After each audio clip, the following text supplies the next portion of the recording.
Hello guys, स्वागत है आपका हमारे YouTube चैनल कॉमन एसपी पे। मैं हूं आपका एजुकेशन टीचर हार्दिक पाल। तो आज हम स्टार्ट करने वाले हैं क्लास 12 बीएससी का चैप्टर नंबर 2। और हाँ, इससे पहले चैप्टर जो पढ़ा था हमने, जो कि चैप्टर नंबर 1 था हमारा, nature and significance of management, इसकी वीडियो ऑलरेडी हमने इस चैनल पे अपलोड कर दी है। डिस्क्रिप्शन में आपको उसका लिंक मिल जाएगा। चलिए शुरू करते हैं। पहला इसमें मतलब 2 पार्ट में डिवाइड किया गया है। प्रिंसिपल्स हैं और फिर बाद में इसके बाद आएगा साइंटिफिक वाले टेक्निक्स। पहले हम बेसिक पढ़ते हैं अपना फर्स्ट प्रिंसिपल ऑफ मैनेजमेंट।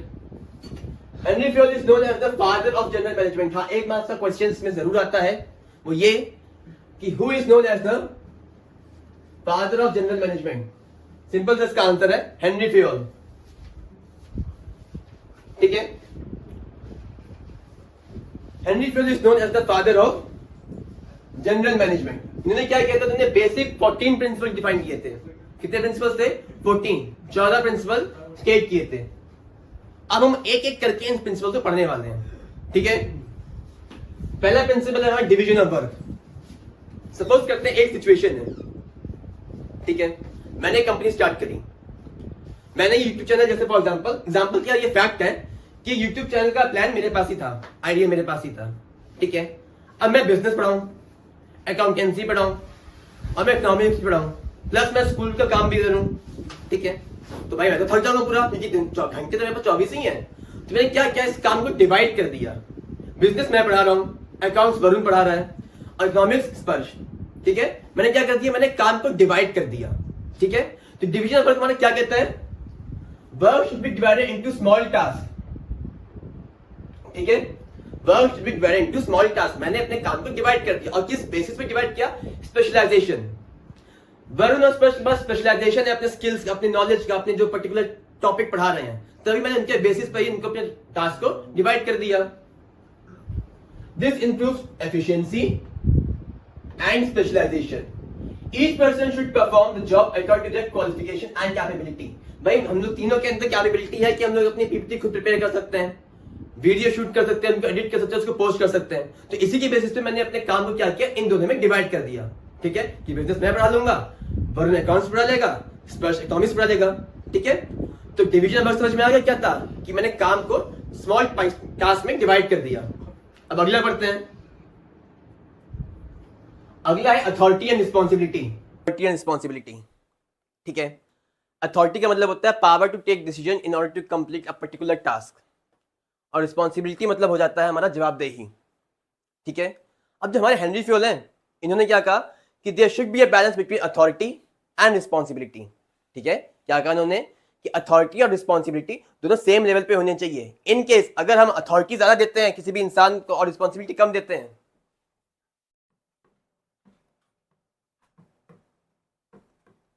तो हमारे टारगेट अचीव नहीं हो पाएंगे। हो सकता है कि इंप्लॉय समझ में ना आए, आपस में लड़ाई झगड़ा हो। और दूसरी बात में अगर रिस्पॉन्सिबिलिटी ज्यादा देते हैं रेदर देन अथॉरिटी, रिस्पॉन्सिबिलिटी ज्यादा कर देते हैं अपार्ट फ्रॉम अथॉरिटी, तो ये भी गलत बात है। इसमें भी हमारे टारगेट अचीव नहीं हो पाएंगे। ठीक है, तो there should be a balance between authority and responsibility. अगला आता है डिसिप्लिन, थर्ड प्रिंसिपल हमारा। तो किसी भी फर्म में, किसी भी कंपनी में डिसिप्लिन क्या हो सकता है भाई, जो कंपनी के रूल्स रेगुलेशन है उनको फॉलो करना, रिसोर्सेज को वेस्ट नहीं करना है, टारगेट को टाइम पे अचीव करना है। ठीक है, और एक प्रॉपर तरीके से, मतलब कोई भी फ्रॉड एक्टिविटी का इन्वॉल्वमेंट नहीं करना है। ठीक है, तो डिसिप्लिन में क्या हो गया हमारा, obeying rules and maintaining proper conduct is important for smooth functioning. हम जो काम कर रहे हैं वो प्रॉपर तरीके से कर रहे हैं, सही तरीके, कोई भी फ्रॉड एक्टिविटीज में इन्वॉल्व नहीं कर रहे हैं। फोर्थ प्रिंसिपल हमारा आता है जो कि है यूनिटी ऑफ कमांड। वही एग्जांपल मैंने जो पहले बताया था, सपोज करते हैं एक इंसान है ए, उसका बॉस बी, सी, डी और ई। एक इंसान के 4 बॉस हो गए।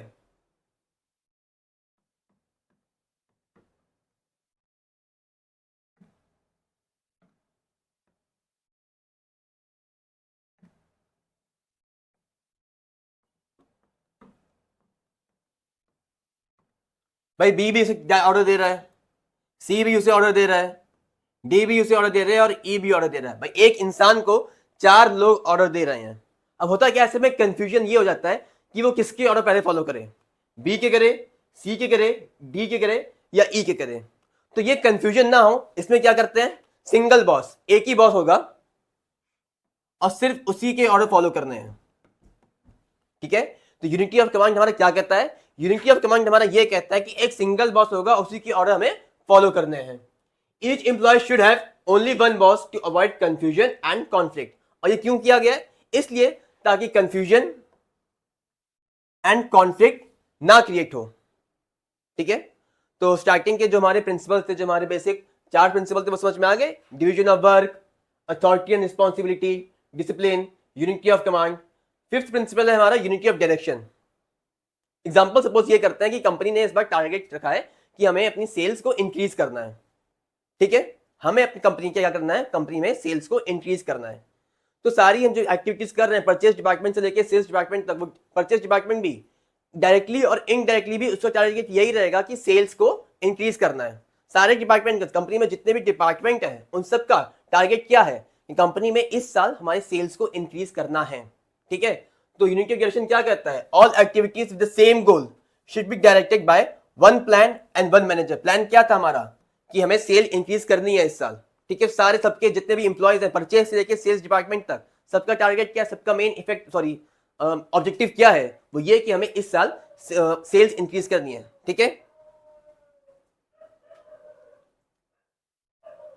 अगला है हमारा subordination of individual interest to general interest. अकेला इंसान, एक टीम है, क्रिकेट टीम. ठीक है, एक प्लेयर सिर्फ अपने लिए खेल रहा है.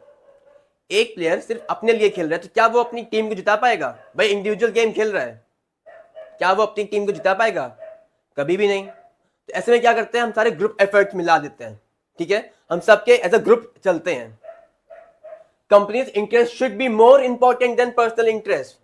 ठीक है, अब एक एम्प्लॉय अगर काम कर रहा है, वो इसीलिए काम कर रहा है कि भाई आया, काम किया, महीने का इंटरेस्ट सैलरी क्या चला गया. तो क्या ऐसे में कंपनी ग्रो कर पाएगी, अपनी टारगेट अचीव कर पाएगी? कभी नहीं. क्यों? क्योंकि जो अपना एम्प्लॉय वो सिर्फ अपने इंटरेस्ट के लिए काम कर रहा है. जब तक वो कंपनी के इंटरेस्ट को अपना इंटरेस्ट नहीं मान लेगा, तब तक टारगेट अचीव कभी कर ही नहीं पाएंगे भाई, प्रॉफिट कभी हो ही नहीं पाएगा. ठीक है, तो हमें क्या करना है? अपने जनरल इंटरेस्ट, सॉरी अपने कंपनी के इंटरेस्ट को मेन मोटिव देना है. मेन टारगेट हमारा क्या है? कंपनी के मोटिव, कंपनी के वो टारगेट अचीव करने हैं. अगला है रेम्यूनरेशन. 2 कंपनी है, कंपनी डी, कंपनी ई. ठीक है, सारे काम मतलब कि एक स्कूल में पढ़ाना है क्लास 5 तक के बच्चे को. डी सैलरी दे रहा है 10,000. ठीक है, डी सैलरी दे रहा है 10,000. और जो हमारे ई है, दूसरा स्कूल ई, सेम वही काम के, वो सैलरी दे रहा है 20,000. तो एम्प्लॉय कहां जाएगा? डी में, जहां सैलरी कम है, या ई के पास, जहां सारे वही सेम काम के हमें अच्छा अमाउंट मिल रहा है? ऑब्वियसली ई के पास जाएगा. तो रेम्यूनरेशन, प्रिंसिपल ऑफ रेम्यूनरेशन हमारा क्या स्टेट करता है? वो ये स्टेट करता है कि एक फेयर प्राइस, जो मार्केट में फेयर प्राइस है एक पर्टिकुलर टास्क परफॉर्म करने का, वो तो एटलीस्ट होना ही, मिलना ही चाहिए एम्प्लॉयज को. मतलब कि क्लास 5 तक के बच्चा जो पढ़ा रहा है, फॉर एग्जांपल, उसकी सैलरी अगर 20,000 है मार्केट में, तो एटलीस्ट 20,000 तो मिलनी चाहिए भाई. सैलरी कम दोगे तो एम्प्लॉय काम क्यों करेगा तुम्हारे यहाँ? सेम वही काम के, उसको अलग जगह पैसे अच्छे मिल रहे हैं, तो वो वहीं जाएगा. ठीक है, अगला प्रिंसिपल है सेंट्रलाइजेशन. इसका मतलब क्या होता है कि पावर है वो मेन हैंड में होनी चाहिए, मतलब टॉप लेवल पे एटलीस्ट होनी ही चाहिए. क्यों? क्योंकि हम अगर डिसेंट्रलाइजेशन कर देंगे, पावर को डिवाइड कर देंगे, तो हम कभी भी कंपनी के टारगेट को अचीव नहीं कर पाएंगे, कभी भी रूल ज्यादा अच्छे से बना भी नहीं पाएंगे. ठीक है, अगला है हमारा स्केलर चेन. सिंपल सा टॉपिक है, इसमें समझ लेते हैं. A clear line of authority and communication should run from top to bottom.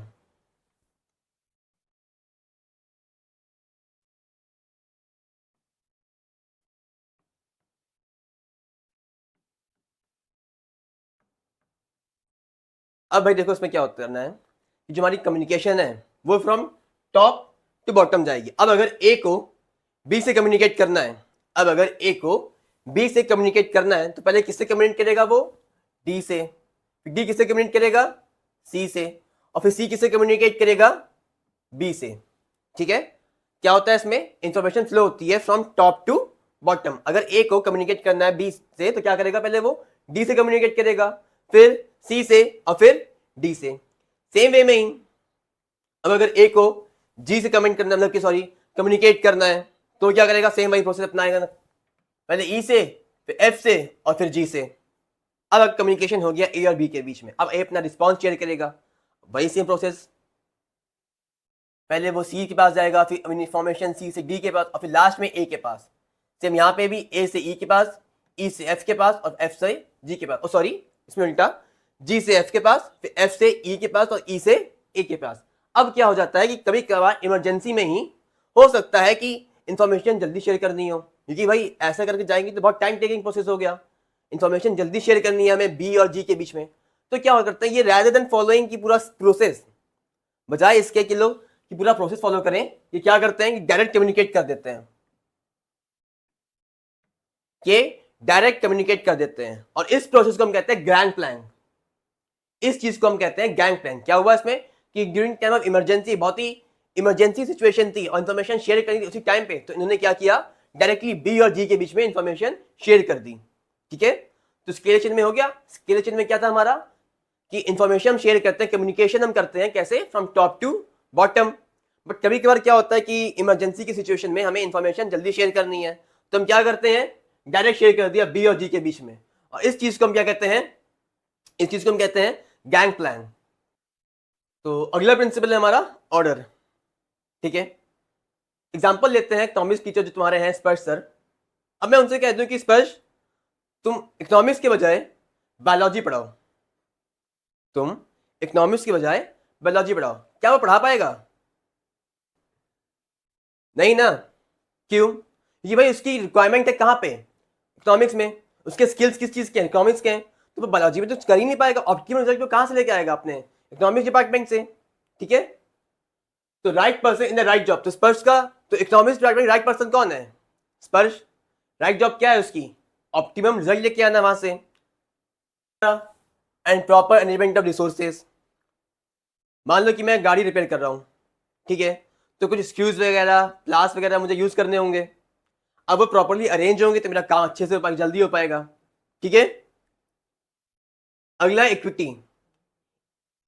Company जो हमारी होती है उसमें ये तो है नहीं कि जेंट्स काम कर रहे हो, फीमेल्स भी काम करती हैं। भाई हमारे लेवल्स ही हमारे होते हैं, देखो ना, ऐसे top level, middle level, lower level, अलग अलग लेवल है। नॉलेज के अकॉर्डिंग अलग अलग लोग काम कर रहे हैं अलग अलग लेवल्स पे। ठीक है, तो क्या हो गया, अलग जेंडर के काम कर रहे हैं, अलग लेवल पे काम कर रहे हैं, अलग अलग लोग काम कर रहे हैं। ठीक है, इनके बीच में मतभेद ना हो भाई, मतलब दो एम्प्लॉयज हैं, मेन और वुमेन, सेम काम कर रहे हैं, और जो मैन है सैलरी उसकी ज्यादा है बट वुमेन्स की सैलरी कम है, ये चीज हमें नहीं करनी है। प्रिंसिपल ऑफ इक्विटी हमें क्या शो करता है, तो ये शो करता है कि हमें अपने एम्प्लॉयज को फेयर ट्रीटमेंट देना चाहिए। Manager should treat employees Fairlie and with kindness. Manager should treat his employees Fairlie and with kindness. समझ में आ गया क्या था एग्जांपल, कि हमें जो एम्प्लॉयज है, मान लो दो एम्प्लॉयज थे हमारे, मेन वुमेन, ठीक है, सेम लेवल पे थे, सेम काम कर रहे थे, बट जो हमारा इंसान लड़का था उसकी सैलरी ज्यादा थी, और जो हमारी फीमेल थी, गर्ल थी, उसकी सैलरी कम थी। ये इनइक्वालिटी स्टैब्लिश कर रहा है, बट हमें कंपनी में ये चीज नहीं करनी, हमें इक्वालिटी स्टैब्लिश करनी है। ठीक है, अगला है स्टेबिलिटी ऑफ पर्सनल। अक्सर ऐसा होता है कि हम टाइम टू टाइम, पहले ही अक्सर हम एक ही पर्टिकुलर टास्क पे अलग अलग इंसान पॉइंट कर रहे हैं। फॉर एग्जाम्पल मान लो कि स्कूल खुला अप्रैल से, अप्रैल में आपका साइंस टीचर अलग था, अप्रैल से लेकर मई तक उसने पढ़ाया, वेकेशंस हुए, जुलाई में स्कूल फिर से खुला, जुलाई से अगस्त तक अलग टीचर ने पढ़ाया आपको। ठीक है, सितंबर से लेकर दिसंबर तक अलग टीचर ने पढ़ाया आपको, और जनवरी से लेकर मार्च तक आपको अलग टीचर ने पढ़ाया। तो क्या हो गया, आपने अलग टीचर से पढ़ा। ऐसे में क्या होता है कि जो एम्प्लॉय होता है, जो बच्चे हैं, अब वही कंफ्यूज जाते हैं कि भैया हम किसका समझें, हमें ए का समझ पहले आ रहा था, आपने तो हटा दिया। बच्चे खुद कहते हैं कि अक्सर मतलब कि कंफ्यूजन ये भी हो जाता है कि किसके रूल्स फॉलो करें। भाई हर इंसान का अपना तरीका अलग होता है हर चीज को, पर्टिकुलर चीज को कंप्लीट करने का। स्टेबिलिटी पर्सन में क्या करता है कि हमें फ्रीक्वेंटली, जल्दी से जल्दी हमें ट्रांसफर या हटाना नहीं है एम्प्लॉयज को। Frequent job changes should be avoided to maintain stability and growth. ठीक है, एक पर्टिकुलर इंसान को हमें एटलीस्ट मिनिमम टाइम देना ही चाहिए ताकि वो अपने टारगेट अचीव कर पाए, चीजों को सेटल कर पाए। अगला है initiative, second last. Employee should be encourage to take initiative and bring new ideas. Initiative का मतलब होता है कि मतलब एम्प्लॉयज जो है हमारे, वो खुद क्रिएटिव होने चाहिए, उनका खुद मन करना चाहिए कि हाँ मैं आज कंपनी के टास्क अचीव कर पाऊँ, उन्हें कंप्लीट कर पाऊँ। ठीक है, कंपनी अपने टारगेट को टाइम से पूरा कर पाए, हो सकता है जल्दी पूरा कर पाए, ये एम्प्लॉय से खुद इनिशिएटिव लेना चाहिए। और लास्ट में हमारा आता है स्पिरिट डी कॉप्स। इसका मतलब होता है हमें आई को रिप्लेस करना है वी से। क्या करना है हमें? आई को रिप्लेस करना है वी से।